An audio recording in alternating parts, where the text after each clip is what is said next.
Okay. So tonight, I'm going to go ahead and start the talk, all right? So maybe we can get through this. All right, so tonight we're going to talk about being chosen. And have you ever been part of a group and there were like two team captains and they had to pick people to be on their team? And you're like, oh, me, I'm so talented, me. And then you get picked and it makes you feel good, right? Because they chose you. But have you ever been in a group and someone didn't pick you and you seem to be like the last four people to be picked and placed on a team? And you just kind of like, it makes you feel bad. Like, do you know the humiliation that last four people feel? Because then you see the team captains, this is what they do. They lean into each other and they're like, look, we're down to these last four people. Neither one of us want them. So if you take those two, I'll take those two. And then what happens is you're just part of getting rid of the rest of the people that need to be picked, right? So being chosen sometimes and being second picked, it really hurts your feelings.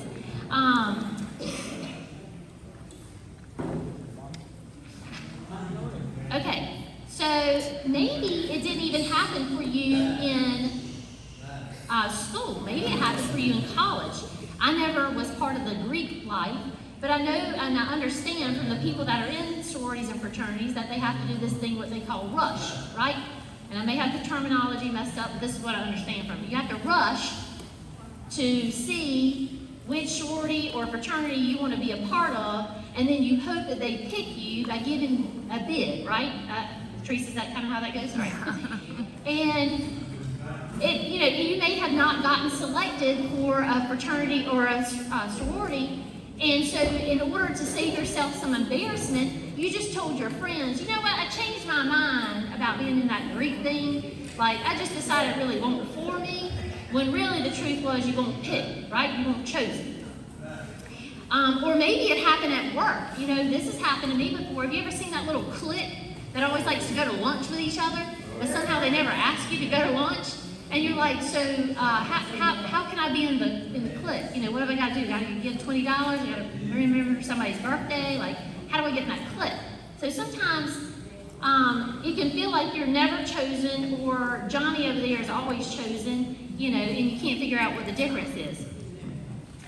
So tonight I want to talk about, if I can get my little thing to work, I want to talk about what is it like to be chosen, all right? If we looked up the definition in the Webster's Dictionary, this is what it says.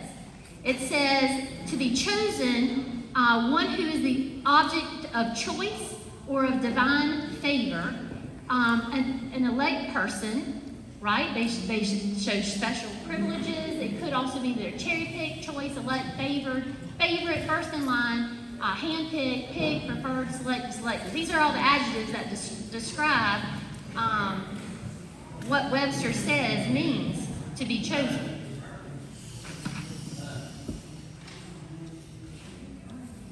Maybe the entertainer Garrison Keillor tells it best when he recalls his childhood horrible at not getting chosen for his team. They were down just like the example I gave a while ago. He was one of these husky boys. He moved a little slow. He went out for the basketball team, and he wasn't ever really chosen, right? And he said, you know, for once in my life, I wish I could have heard the enthusiasm when they called out my name and said, oh, Garrison, I want you, man. You're on my team. Yeah, come on over. And he said, you know, usually I might go 6th, 8th round. He said it usually lasts. He said, but no one ever had the enthusiasm when they were calling out my name like they did the first 12 people on the team. And then in 1978, there was an average height kid, just another kid. Okay, don't get fooled here. Just another kid. He's in gym along with 50 other classmates trying out for the Inslee Langley High School varsity basketball team. There were 15 spots on this team to be had. And at the time, this boy, 15 years old, sophomore, he was only 5'10". Oh, that's pretty tall for 15 years old. And he could not even dunk a basketball. He couldn't even lay up one basketball. All right? So his close friend, though, who was 6'7", much taller than this boy, he was a sophomore, his friend Leroy, and he did make the team. Well, the team was in need of someone tall, and that's why Leroy made the team. It was embarrassing for this little kid on the screen not to make it, so he went home and he locked himself in a room and he cried. It was the result of not being chosen. Then he picked himself up, turned himself around, and used that cut to motivate him. And whenever he was tired and give out from working out, he didn't allow that to stop him, because he would close his eyes and he would remember, I didn't make the team, and I'm going to make the team. So the boy spent the next year, his sophomore year, as a star on that junior varsity team. Okay, he wanted varsity, but he got on the junior team. He put up multiple 40-point games and attracted crowds to the junior varsity game like no other game in high school. All right? I don't know much about some basketball statistics, but it sounds pretty impressive, right?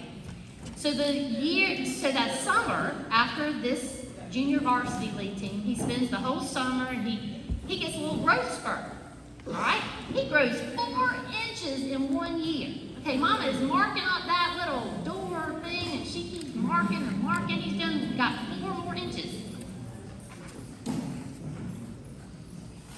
Then the feeling of being chosen came along. That year, he finally made the varsity team, right?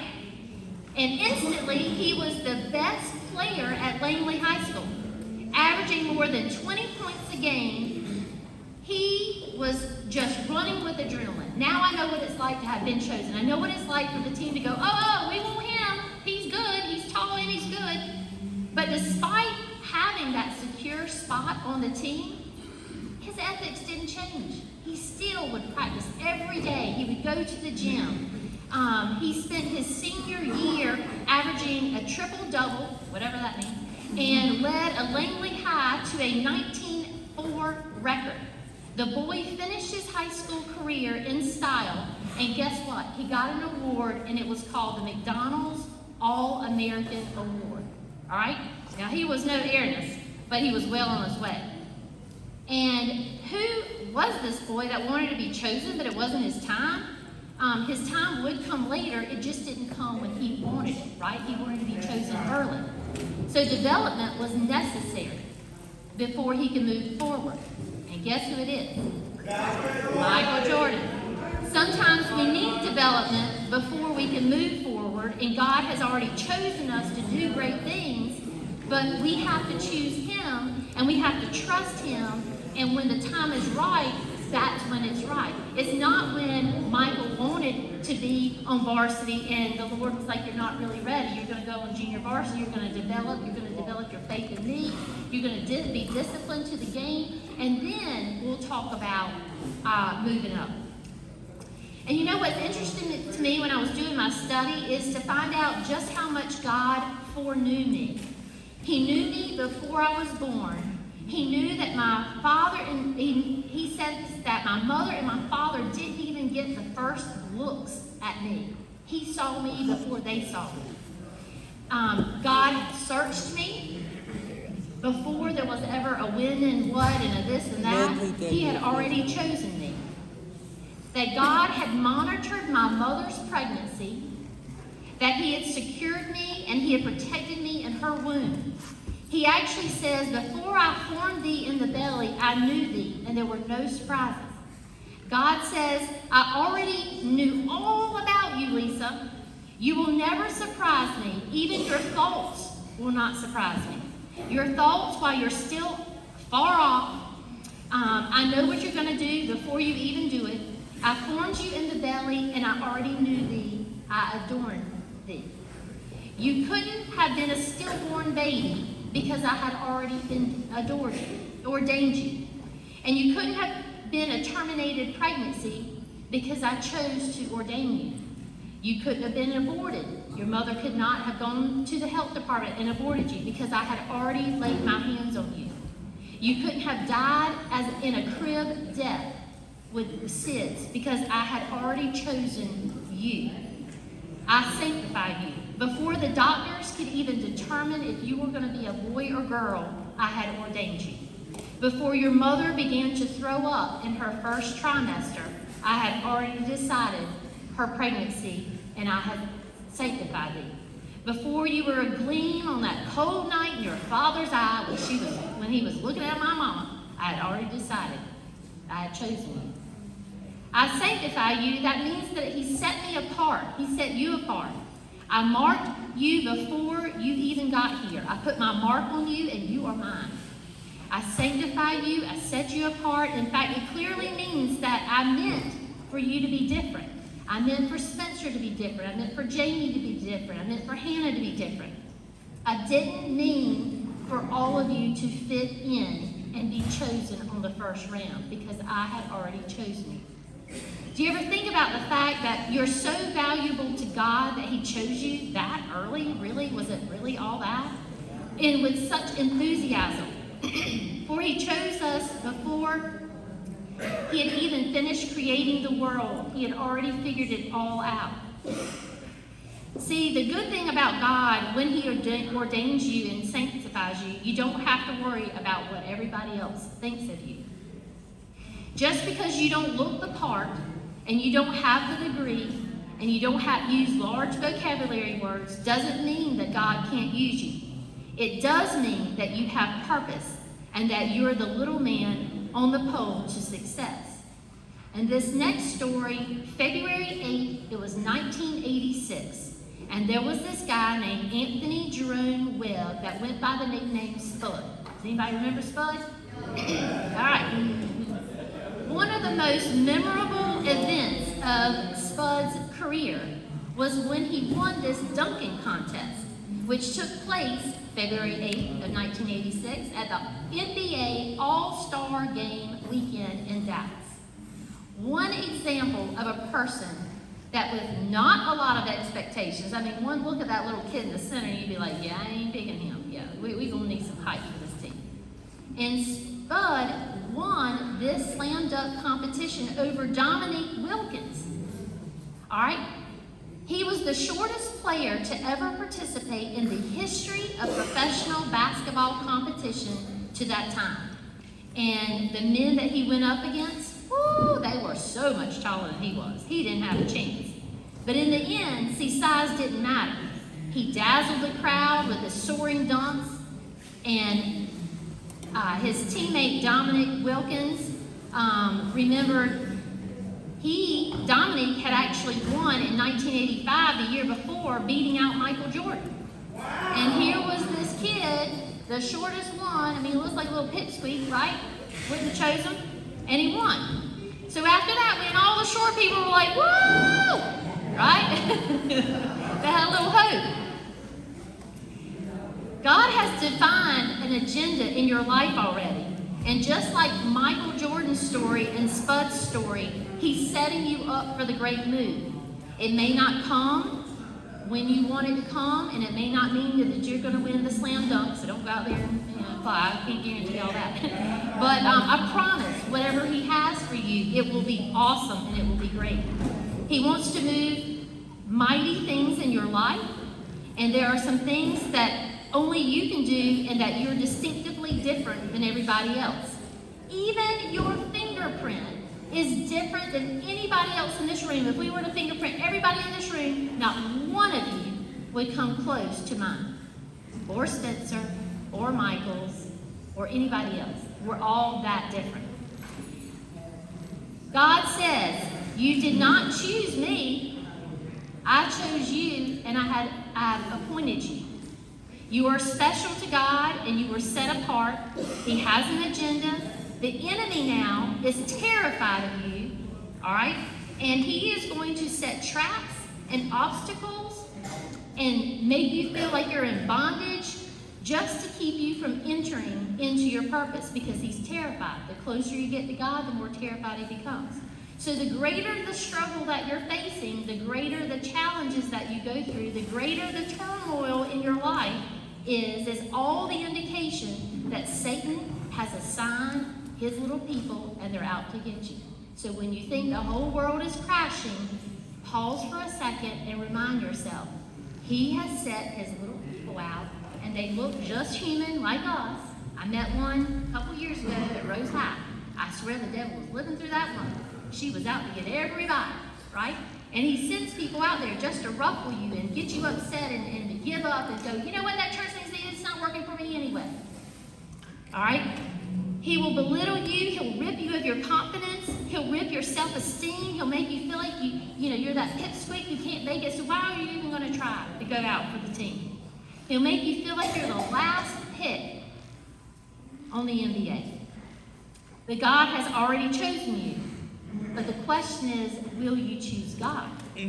Or will you do life on your own and do your own thing? And then what if God calls you?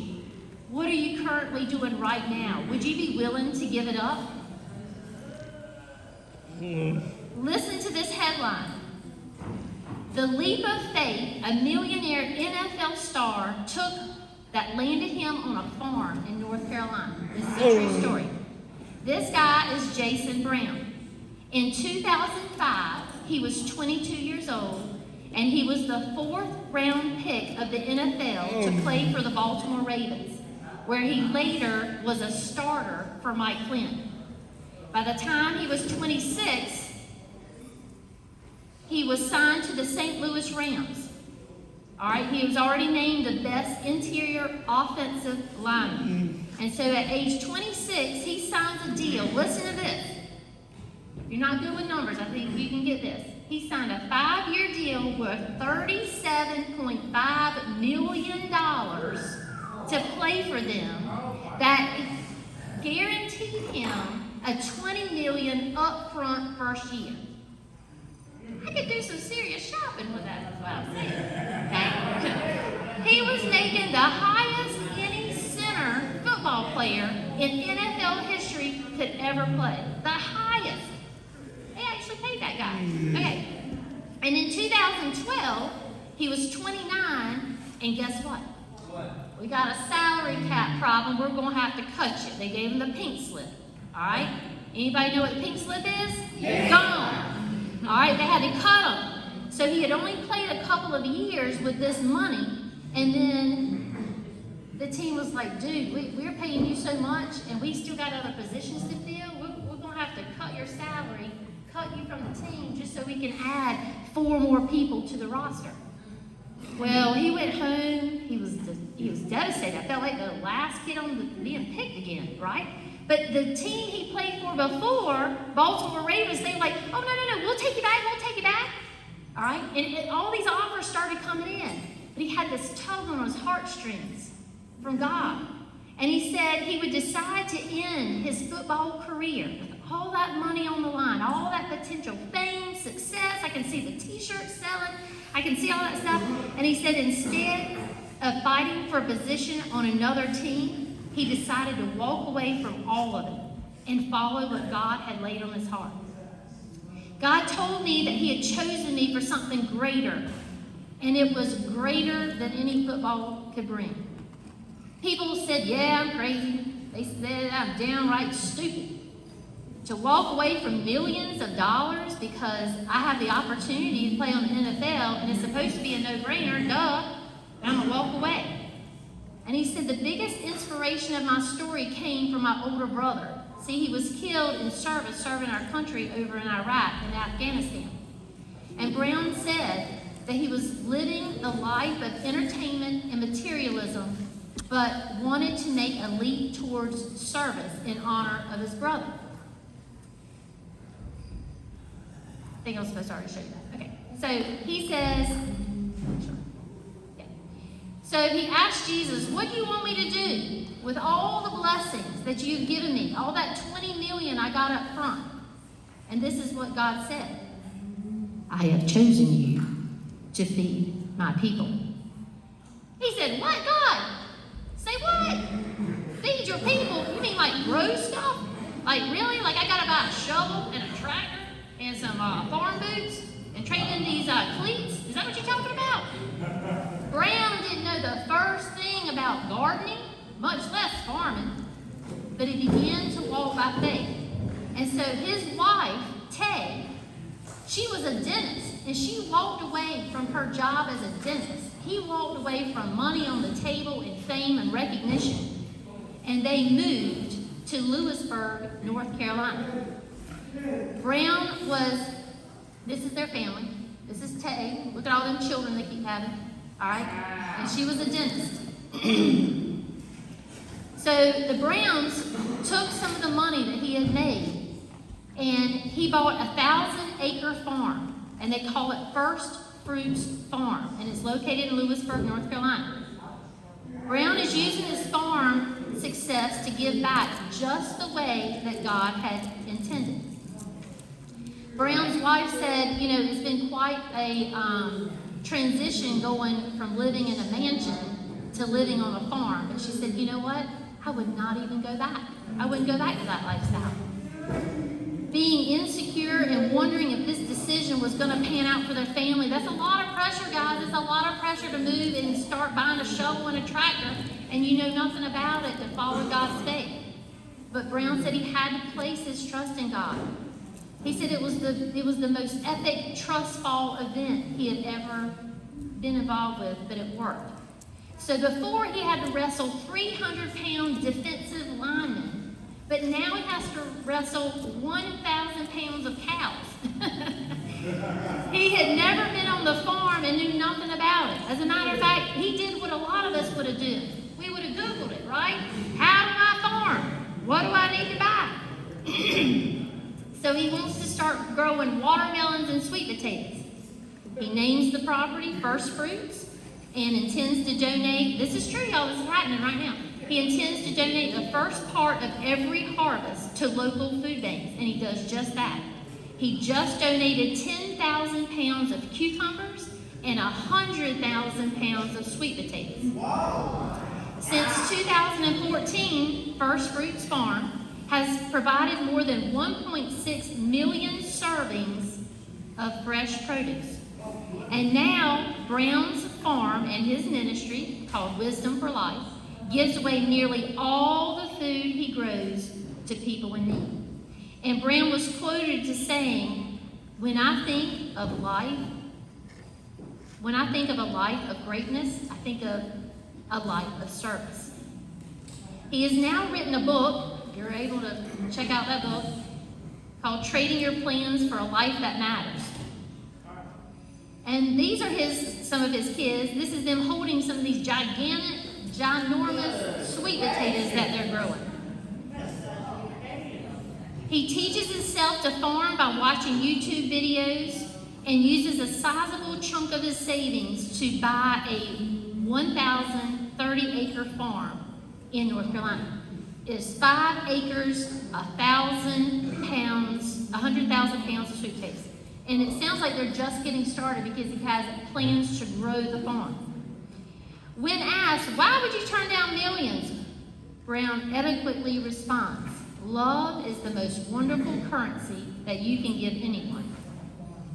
See, without Jason signing that deal for $37.5 million and getting the $20 million up front, he wouldn't have been positioned for what was coming next. God never meant for him to finish out the game. Remember my sermon on Tim Tebow that time? He used Tim as a leverage to get to the special needs population. You're sometimes, you think, okay, I'm an artist by trade, so I'm just supposed to be an artist.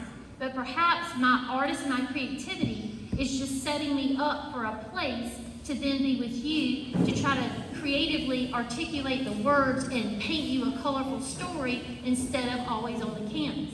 You see what I'm saying? Like, we're in positions to do things, and he asked this guy to get up and lead this $1 million things because that money that he helped him get, he needed him to grow food with it. So you and I, right now, whatever career you're in or whatever school you're in or whatever you're doing, it's only a setup. And if it changes, don't get upset. Remember the sermon I did on write your dreams in pencil because God has a whole other plan for your dream and it may not turn out the way you want it? I love it when ordinary people do unexpected things. It helps me to believe that no matter how unremarkable I may feel and see myself, that God can still do extraordinary things in me. So before you were born, God had already chosen you, right? You did not choose him, but he had already chosen you. And the Bible is filled with tons and tons and tons of examples. I couldn't even list them all because there were so many. But let's look at a couple of them.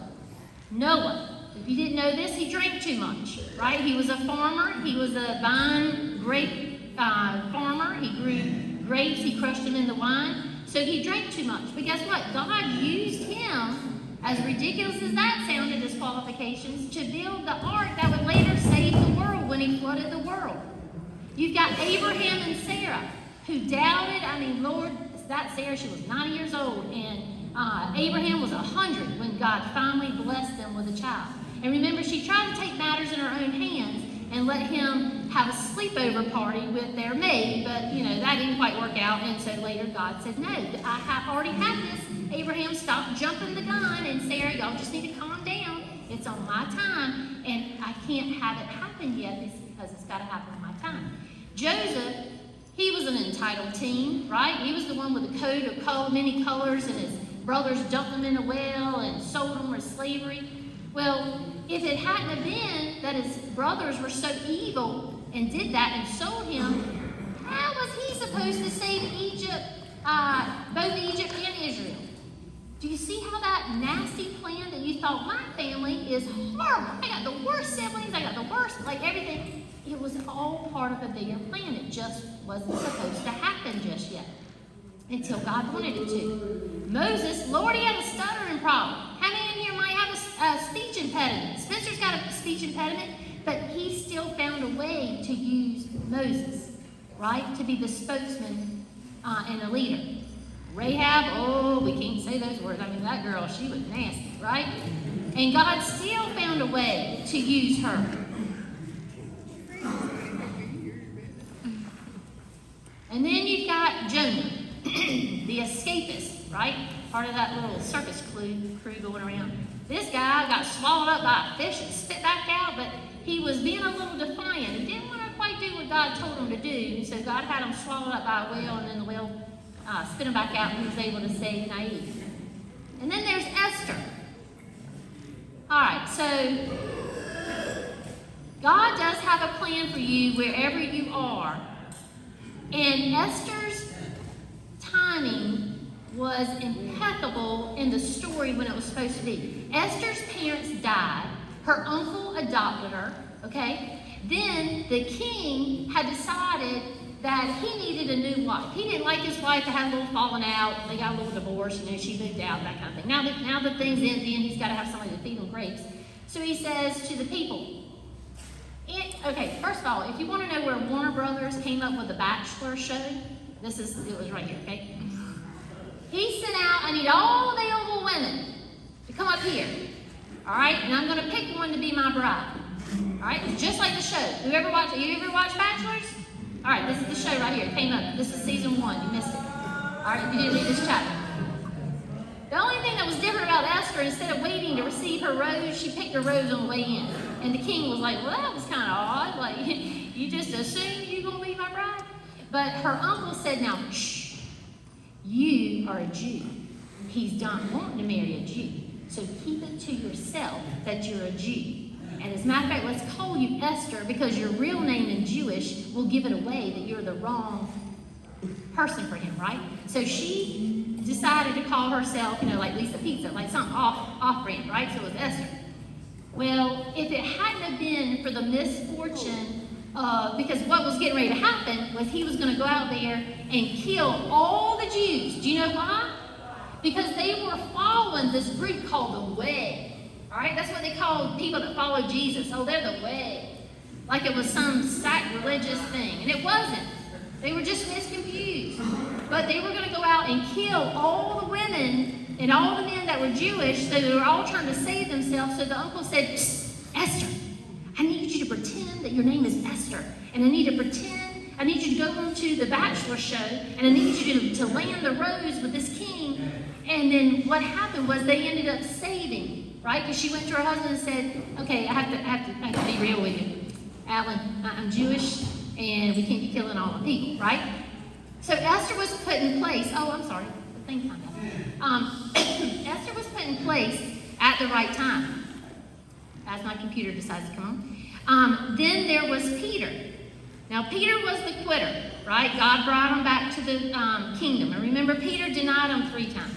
And then do you remember? Oh, it says my battery's low.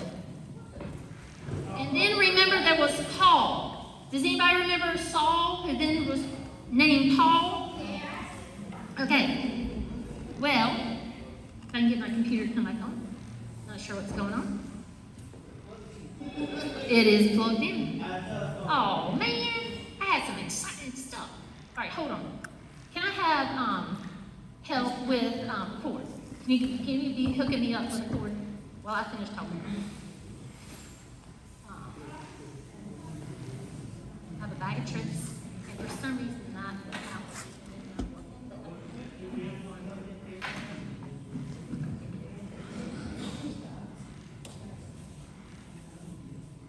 Okay, I'm going to try to keep talking.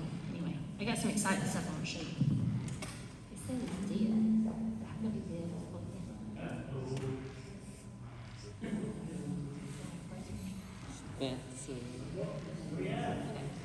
All right, I'm going to try to keep talking. And then there was Mary, who was chosen to be the womb for Jesus. Now, much like God chose Mary before she was even born, God chose Mary for what might be called the most important job in world history, to bring the Messiah into the world. Her life would take a sharp detour from planning her marriage, right, to preparing for the Messiah in her womb. Mary's story is woven into God's plan to send his son to be the savior of the world. But why Mary? It could have been anybody. There was something unique about this special woman. God had already woven the details in her life before Mary was even born. And the people, the places, and the time to usher his plan for redemption in Christ. But he still needed a willing person, a willing vessel, someone that would surrender and be his servant. In essence, God chose Mary because she was of the right lineage. She was from Nazareth. She was engaged to a man whose lineage would set them up for a trip to go to Bethlehem, right? Because this was all part of the Old Testament. All this had to happen, right? So she needed to find herself in Bethlehem at a certain time of the year. And she had to be a virgin, right? No sleepovers for nobody. And she was a young woman of good character. Fleshing out these insights foster not only an appreciation for Mary, but also God's preparation for his son's mission. And according to Jewish customs at the time, young girls could be promised out as wives as early as age 12. We would call that horrific right now. But back then, it was age 12. But Mary was thought to be 15 or 16 years old when Jesus was born. So why was Mary so special again? We're still trying to figure this out. Gabriel's message, no doubt, changed young Mary. Thoughts of motherhood replaced her joyous anticipation of registering for China at Bell and picking out her say yes to the dress, right? Her life would never be simple or quiet again. Over the time, she would learn how costly her submission to God's calling would be on her. Mary wasn't chosen because she was holier than thou. You know, she wasn't on the streets holding up signs, honk if you like Jesus, all right? Mary understood the need for salvation, and Mary glorified God and not herself. So, why did Joseph play a part in God's choice? I mean, who cares if it was Joseph, right? One of the reasons God chose Mary and Joseph was their engagement was instrumental to getting them to the right place at the right time. See, it was one thing for Mary, but Joseph also had to get her to the town of Bethlehem. There had to be a reason why we got to take this trip, right? Some of you go on vacation, there's got to be a reason why you take this trip.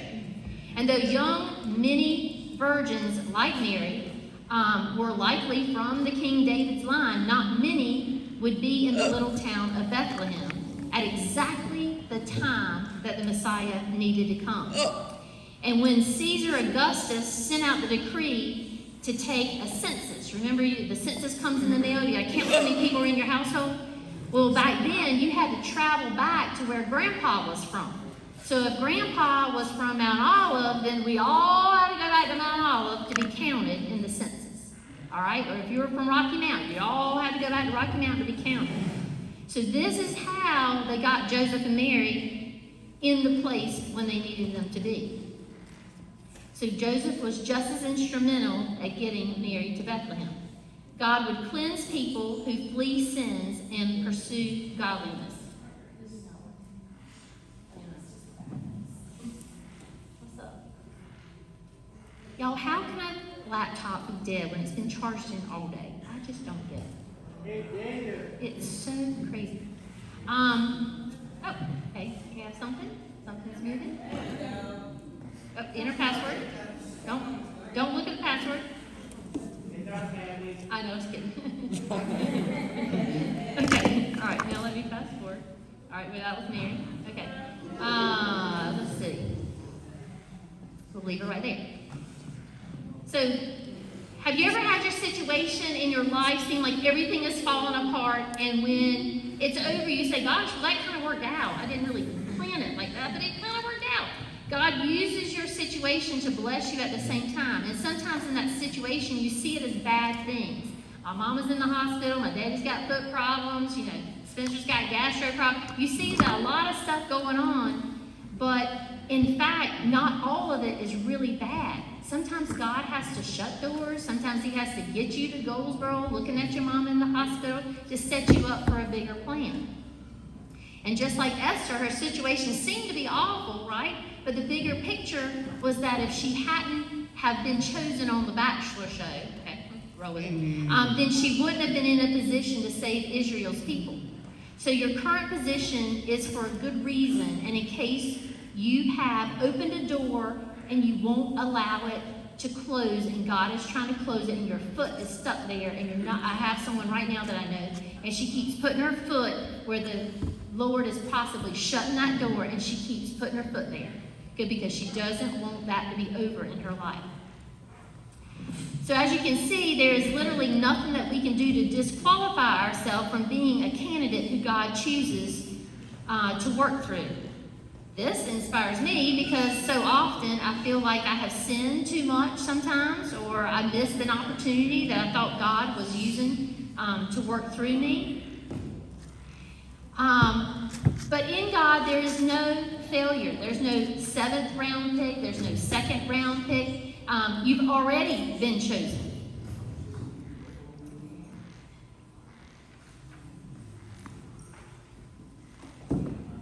If God gives you a dream and the dream comes to life and God shows up in it and then the dream dies,